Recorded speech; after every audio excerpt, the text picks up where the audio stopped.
सत्यम शिवम सुंदरम। दोस्तों, सिनेमा हो या रंगमंच की दुनिया, कलाकार वही है जो अपने पात्र को जीवंत करने के लिए किसी भी हद तक जाने के लिए तैयार हो जाए। चाहे उन्हें रंक का रोल दिया हो, या चाहे राजा का, चाहे रोगी का, या चाहे पहलवान का, वो किसी भी हद तक जाने तैयार हो जाए ताकि उसका जो पात्र उन्हें जो दिया गया है वो जीवंत लगे। ऐसे ही कुछ कलाकार हमारे बॉलीवुड इंडस्ट्रीज में थे या है। उनमें से प्रमुख है दिलीप कुमार साहब, संजीव कुमार, आमिर खान इत्यादि। और इनसे विपरीत कुछ ऐसे कलाकार भी है जो अपने व्यक्तित्व को कायम रखने के लिए किसी भी हद तक जाने के लिए तैयार नहीं होते या कोई भी कॉम्प्रोमाइज नहीं करते। उनमें से प्रमुख नाम मैं देवानंद साहब का करूंगा, क्योंकि देवानंद साहब को आप आधा आस्तीन वाले शर्ट में भी शायद ही किसी फिल्म में वो देखे होंगे। वो तो कोट तक उतारने के लिए तैयार नहीं होते। वो अपने हर पिक्चर में एक अलग स्टाइल से पेश आते हैं, जो कि वेस्टर्न कल्चर का स्टाइल ही कहा जा सकता है। तो आज का जो वाक्य है ऐसे दो गीतों पे आधारित है जो देवानंद से ही जुड़े हुए हैं। अर्थात देवानंद जी ने ऐसे दो गीतों को रिजेक्ट कर दिया था जो उनके व्यक्तित्व से नहीं मैच खा रहा था। तो पहला वाक्य जो है वो पिछले दशक का सन 1960-61 का है, जब देवानंद की एक फिल्म बन रही थी जब प्यार किसी से होता है। उसके म्यूजिक डायरेक्टर थे शंकर जयकिशन। तो देवानंद ने शंकर जयकिशन साहब से कहा जो ऐसा एक गीत बनाइए जो थोड़ा सा छेड़खानी भी हो और बहुत मधुर सुनने में लगे। तो उन्होंने हसत जयपुरी से एक गीत लिखवाया और उसका अच्छे से म्यूजिक दिया, देवानंद को सुनवाया।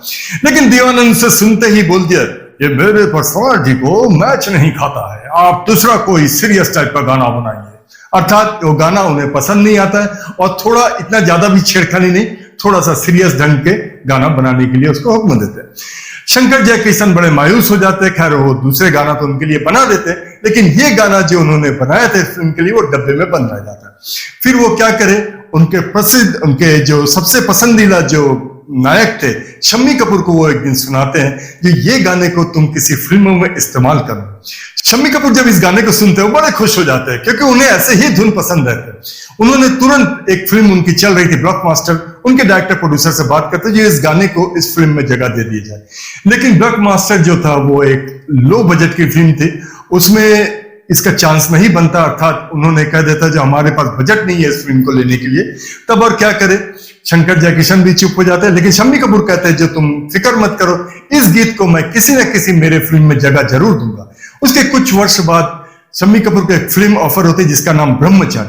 ब्रह्मचारी के डायरेक्टर प्रोड्यूसर वो पहली शर्त रख देते हैं जो मेरे इस फिल्म में एक गाना रहेगा जो कि मेरे पसंदीदा गाना है और शंकर जयकिशन द्वारा धुन बनाया गया है और हसत जयपुरी द्वारा लिखा गया है, उस गाने को आपको शामिल करना है।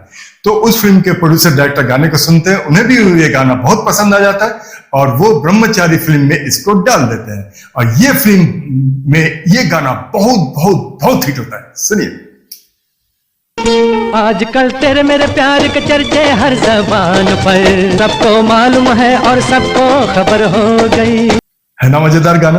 दूसरा वाक्य जो है 1972-73 के, जब देवानंद साहब एक फिल्म में काम कर रहे थे जिसका नाम था बनारसी बाबू। उसमें एक गीत ऐसा चाहिए था जो कि इसका टाइटल सॉन्ग भी हो और सुनने से लगे कोई बनारस का ही छोरा उसे गा रहा है।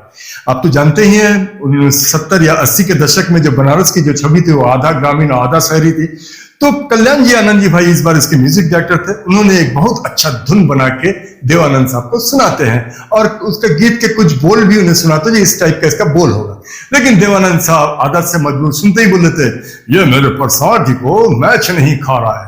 अर्थात ये गाना भी कैंसिल। तो फिर क्या करे, कल्याण जी आनंद जी एक दूसरा गाना बनाते जो कि देवानंद साहब बेकायदा सूट बूट पहन के, कोट वोट पहन के गा देते फिल्म में। खैर, गाना तो अच्छा हिट हुआ था। हमारा नाम बनारसी बाबू। लेकिन जो मूल गाना जो कल्याण जी आनंद जी भाई लिखे थे वो गाना उनके पास ही रह जाता। उसके कुछ साल बाद यानी 1977-78 में एक पिक्चर चंद्र बारोट की बन रही थी, डॉन। आप तो जानते ही अमिताभ बच्चन की सुपरहिट पिक्चर है। डॉन पिक्चर जब बन रही थी और लगभग बन के तैयार हो गई थी, उसमें 4 गाने थे। आप गाने तो बहुत अच्छी तरह से जानते हैं कौन कौन सा गाने उसमें थे, जैसे कि अरे दीवानो मुझे पहचानो, दूसरा ये है बम्बई नगर या तू देख बबुआ, और इसी टाइप के एक डुएट भी था उसमें जिसका मुझे था इंतजार, और एक हेलेन का सोलो गाना था। इस प्रकार से 4 इसके गाने थे। और पिक्चर कंप्लीट हो आई थी। लेकिन क्या होता है, एचएमवी कंपनी के जो रिकॉर्ड जो बनाने वाले थे वो आके चंद्र बारोट साहब से अर्थात उनके डायरेक्टर से कहते हैं, आपके फिल्म के जो ये गाने हैं ये बहुत छोटे छोटे गाने हैं, इससे एक लॉन्ग प्ले रिकॉर्ड अर्थात एक बड़ा रिकॉर्ड कंप्लीट नहीं हो पा रहा है, आप इसमें 1 या 2 गाना और जोड़िए तभी हम लॉन्ग प्ले बनाएंगे, नहीं तो इतने बड़े बजट की फिल्म का एक छोटा रिकॉर्ड बन के निकलेगा। तब चंद्र बारोट बोलते हैं नहीं, एक गाना और जोड़ना चाहिए ताकि इतने बड़े बजट की फिल्म का एक लॉन्ग प्ले तो होना चाहिए। वो कल्याण जी आनंद जी को बुलाते हैं, बुला के बोलते हैं एक और गाना इसमें जल्दी से जल्दी तैयार करो। तुरंत कल्याण जी आनंद जी को याद आ जाता है जो आज से 4-5 साल पहले ऐसा एक मैंने धुन बनाया था, शायद वो गाना इस पिक्चर में फिट हो जाए। वो इस पिक्चर के जो गीतकार थे अनजान साहब, उनको बुला के बोलते हैं मुझे एक ऐसा गीत चाहिए जो कि सुनने से लगे कोई बनारस का कोई गलियों का छोरा इसे गा रहा है। और फिर क्या था, अनजान साहब तो बनारस के ही थे, वो तुरंत इस पे एक गीत लिख देते हैं और ये गीत रिकॉर्ड हो जाता है किशोर कुमार के स्वर में, और ये गाना डॉन पिक्चर का सबसे हिट गाना रहता है। आपको तो याद आ गया ना, ये गाना ने फिल्म फेयर अवार्ड भी किशोर कुमार को दिलाया था। सुनिए। खई के पान बनारस वाला जाए बंद अकल का ताला, फिर तो ऐसा करे धमाल छोरा गिंदा। तो दोस्तों ये था प्रसंग कि कैसे देवानंद साहब अपने व्यक्तित्व के चलते 2 गाने को ठुकरा दिए थे और एक को रफी साहब ने गा के, दूसरे को किशोर कुमार साहब ने गा के सुपर हिट करवा दिए थे। तो आज के प्रसंग में इतना ही, और आपको अगर पसंद आया हो तो एक लाइक तो जरूर बनता है। कुछ भी आपको अगर पूछना है तो आप कमेंट बॉक्स में जरूर कर सकते हैं। और अभी तक अगर आपने हमारा इस चैनल को सब्सक्राइब नहीं किया है तो मेरा यह हाथ जोड़ के रिक्वेस्ट है कि आप इस चैनल को सब्सक्राइब जरूर कर ले, ताकि हम जब भी ऐसे कोई अनोखे प्रसंग बनाए तो आप तक जरूर पहुंचे। नमस्कार।